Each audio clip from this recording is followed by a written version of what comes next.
Welcome to another edition of One-on-One with Mitch Lafon. Joining me this episode, the one, the only, Kirk Hammett from Metallica. There really isn't much else to say. It's Kirk Hammett. You know who he is. Let's get right into this. Here is Kirk. Good day, Kirk. Hey, Mitch. How are you? Good. I'm stuck in rain traffic, but other than that, I'm doing fine.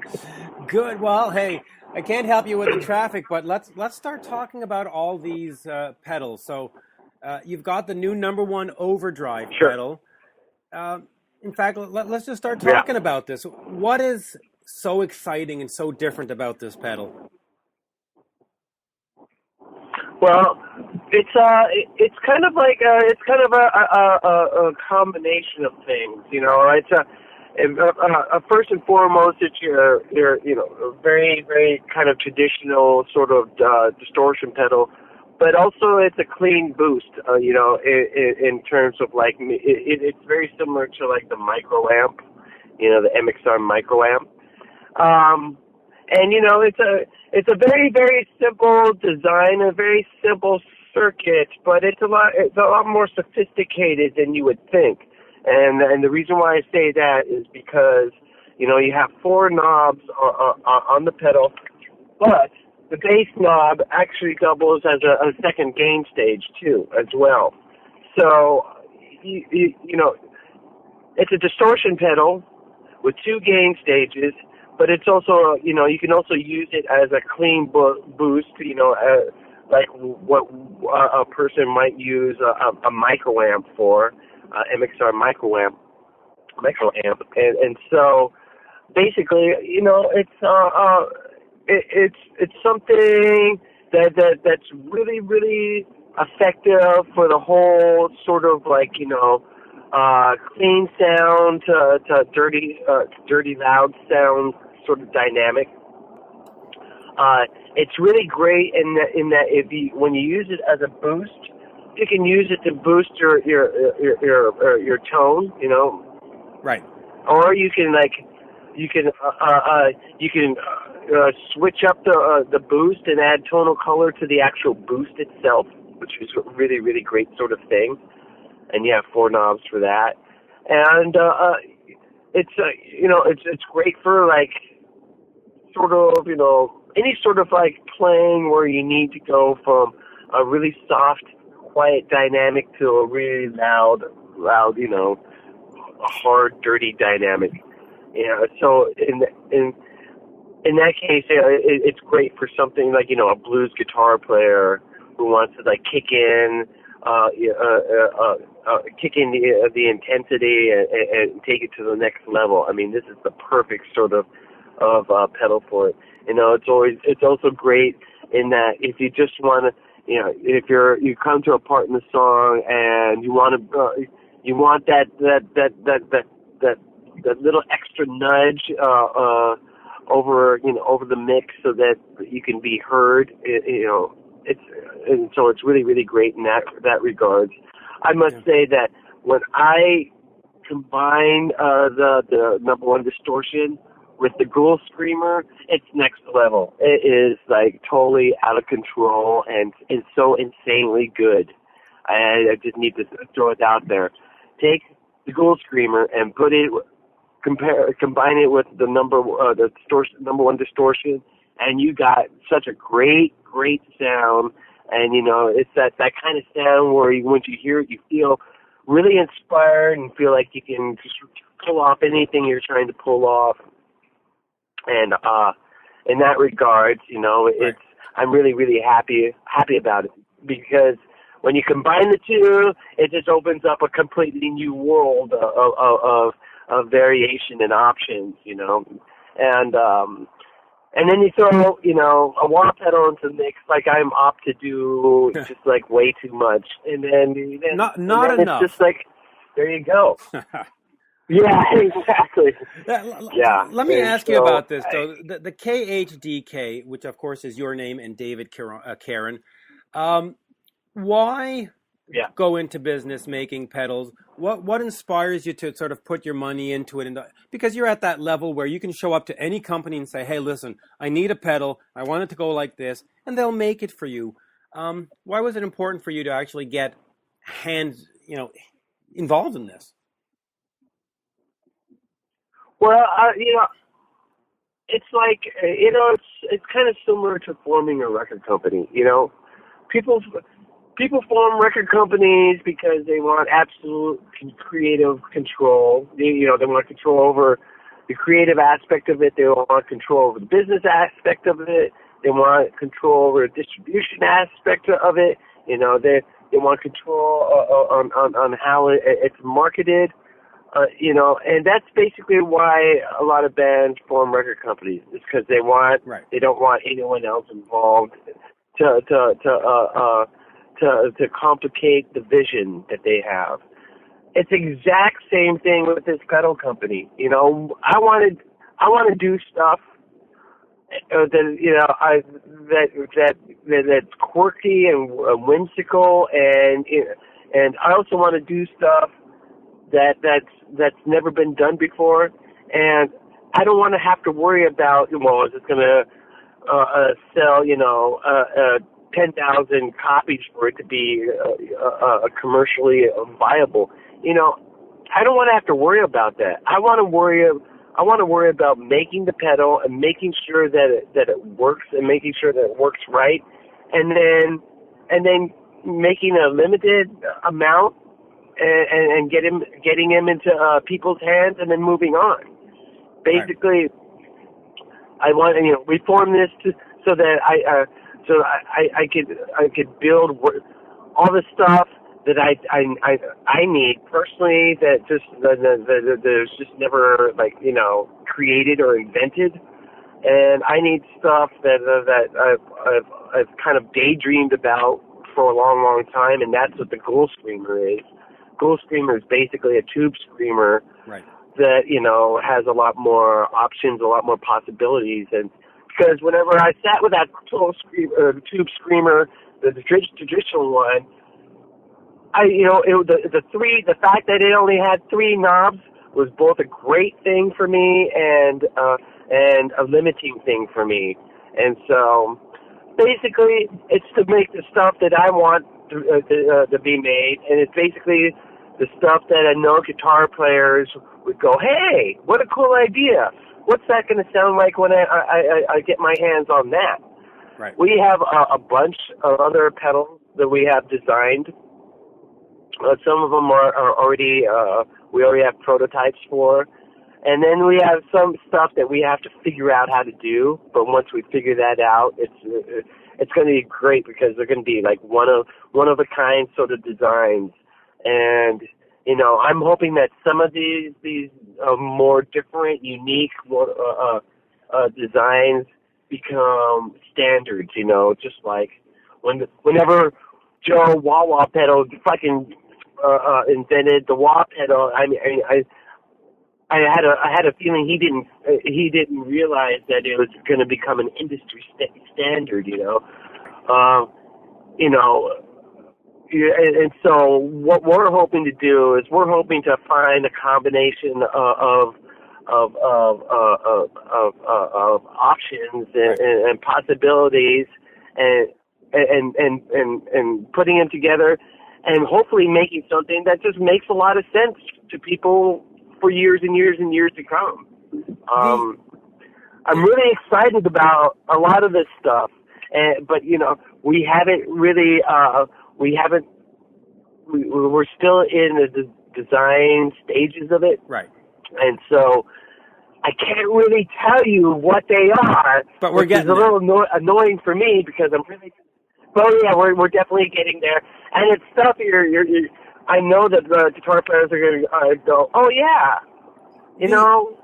I can use this, or oh yeah, this totally makes sense, and that's what we're going for.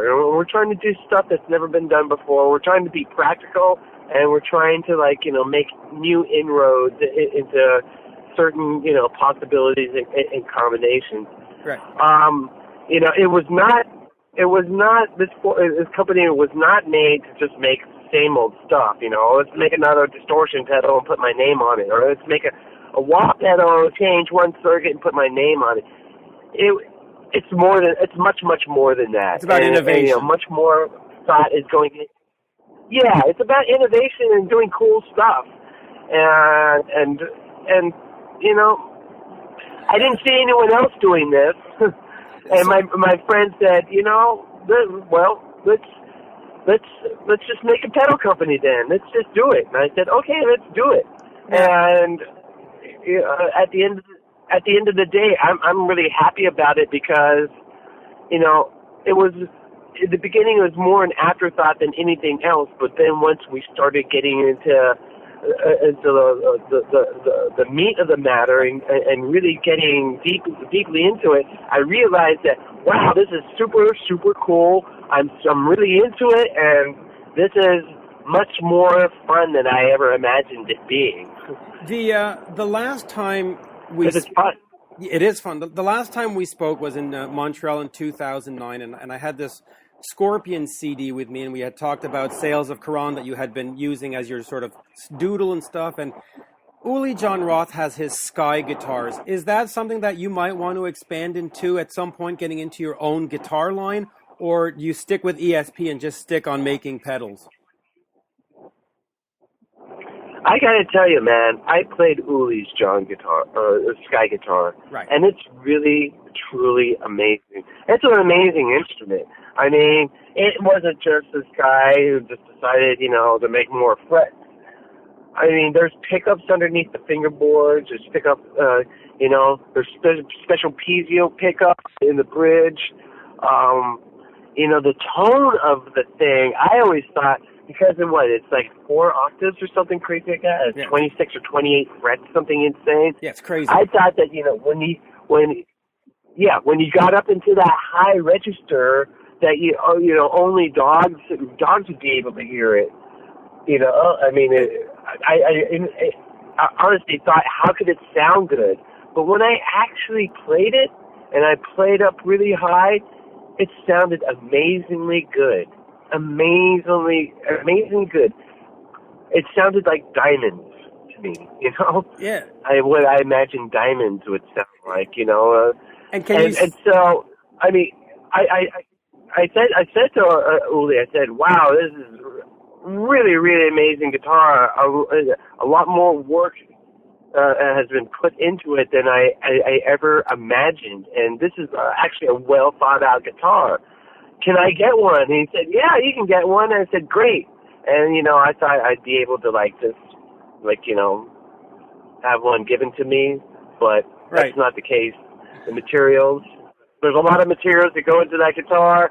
And that guitar was like, I don't know, 10, 12 grand, something like that. Wow. And so I decided, you know, I have enough time trying to, like, you know, just like hold my own with you know, 24 frets and 6 strings. I don't need to start adding more strings, more frets, or any of that stuff, you know.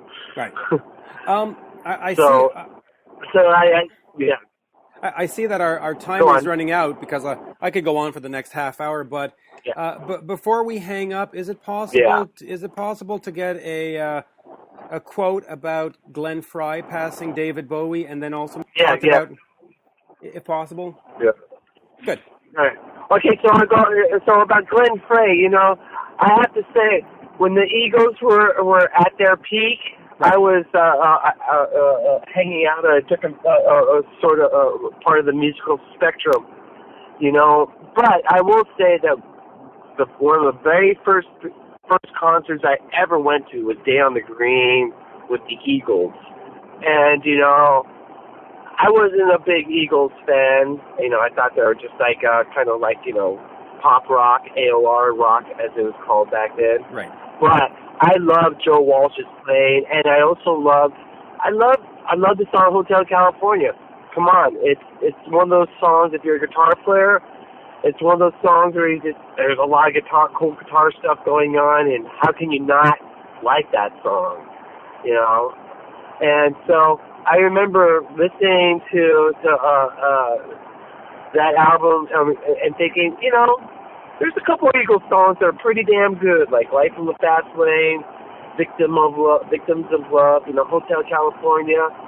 And I was just totally into those songs. And I thought that Glenn Frey was a great vocalist, a great singer, and a great lyricist, even though it wasn't really my bag, you know, that kind of thing. I totally recognized it. I found certain, you know, with David Bowie, I mean, his influence on me was huge. Changes One Bowie was one of the part of a handful of albums that I bought when I was a young kid, and you know, I had decided to make a point of, like, you know, going out to the record store and buying albums from artists that I heard on the radio, and you know, it was Elton John, it was David Bowie, it was Kiss, it was Thin Lizzy, and it was Led Zeppelin. And that's, you know, that was my first batch of albums that I bought. And the Bowie album was Changes One Bowie, and I bought it because I loved the song Fame, and I loved the song Golden Years, and they were just so completely different from anything else that were playing on the radio back then. And I really got into it. And, you know, David Bowie been a pretty huge influence on me, and, you know, and other people in the band as well. I know that you know, Cliff Burton and I, we used to listen to the Ziggy Stardust album a lot on the Ride the Lightning tour. The title Leper Messiah is actually in the song Ziggy Stardust and Spiders from Mars. Right. And if you want to dig any further into what you know, how much of an influence he was, all you have to do is listen to this song Andy Warhol, and you'll know what I'm talking about. You know, that song was a heavy influence on Cliff Burton. And that album, Hunky Dory, was a big influence on Cliff Burton as well. Yeah, absolutely. And so, yeah. Hey. Yeah, if you listen to Andy Warhol, you'll hear something in that song that totally you know, makes the, you know, you'll hear something in that song that'll make you say, okay, Bowie's music was an influence on Metallica. I won't, you know, I'm not going to say what, where, what, how, whatever. I'm just going to leave it up to you. Right. Okay. Absolutely. Kirk, it's been a great pleasure. Right. Do I have a chance for one last question, or do we need to wrap up? One last question. Okay, I just wanted to know if you can talk about the Von Hammett TV YouTube channel. Oh, yeah. Well, before I got into music, I was really, really, really into horror movies. And, you know, my favorite TV show was a TV show called Creature Features, and it, you know, and what it basically was this guy hosting a horror movie, and that's what I always wanted to become when I was a kid. I wanted to grow up and become a horror movie host. But, you know, and then maybe after that I wanted to maybe become an astronaut. But I really wanted to become a horror movie host. And, you know, guess what? Kirk Von Hammett is me finally realizing my dream of wanting to become a horror movie host. But you know what? I'm not really becoming a horror movie host. You know, it's something completely different. Right. And that's all I really want to expand on, because it's something that I'm doing is obviously separate from Metallica, but it's something that's going to be really fun, really cool, and I'm really excited about it. And yeah, it's going to be one of those one of those things where you're gonna see me and you're gonna go, it kind of makes sense, you know. So that's that. Great, Kirk. Great pleasure. I've enjoyed the last 20 minutes. Thank you, and we'll do this again soon. All right, man. Cheers, bro. Cheers. Thanks Thank a lot. you. Have a good one. Bye-bye. Okay, then. And there you have it, folks, my interview with Metallica's Kirk Hammett. I just love saying that. Let me try that again. There you have it, folks, my interview with Metallica's Kirk Hammett. That's a very nice ring to it, doesn't it? Listen, jokes aside, join me at Mitch Lafon on Twitter. Head over to the One-on-One Mitch Lafon Facebook page. And, hey, Kirk Hammett, Metallica. That's it. That's all I can say. It's been very exciting for me. I'm a big fan. A big fan, I should say. Thank you for listening, and see you later. Bye for now.